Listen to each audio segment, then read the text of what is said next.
పిచ్చి పీక్స్కి వెళ్ళి నరాలు తెగిపోవడం అంటే ఇదేనేమో నాకు తెలిసి. ఇన్స్టాగ్రామ్ వ్యూస్ కోసం, ఇన్స్టాగ్రామ్ ఫాలోవర్స్ కోసం ఒక చిన్న 8 నెలల పాపని కన్న తల్లి స్కూటీ డిక్కీలో వేసి ఒక రైడ్ చేసింది అనమాట.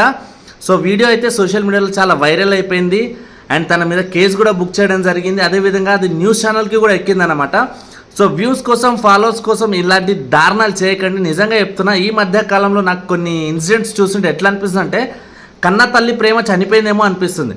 ఇప్పుడు ట్రెండ్ని తగ్గట్టుగా మారుతున్నారు, కానీ అమ్మ ప్రేమ, కొడుకు ప్రేమ, తల్లి ప్రేమ అసలు ఎవరికి తెలియట్లేదు. వ్యూస్ కోసం అసలు సంబంధం లేకుండా, రిలేషన్షిప్ లేకుండా రీల్స్ చేసేస్తున్నారు.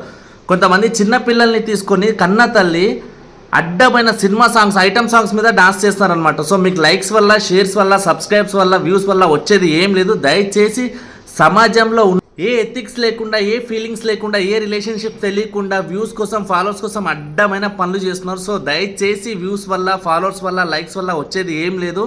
సో మీ ఎథిక్స్ మర్చిపోకండి, మీ రిలేషన్షిప్స్ మర్చిపోకండి. సో సేఫ్గా రీల్స్ చేయండి. మీ రీల్స్లో దమ్ ఉంటే, కంటెంట్ ఉంటే 100% ఫాలోవర్స్ వస్తారు, లైక్స్ వస్తారు. సో లైక్స్ కోసం అడ్డమైన రీల్స్ చేయకండి ప్లీజ్.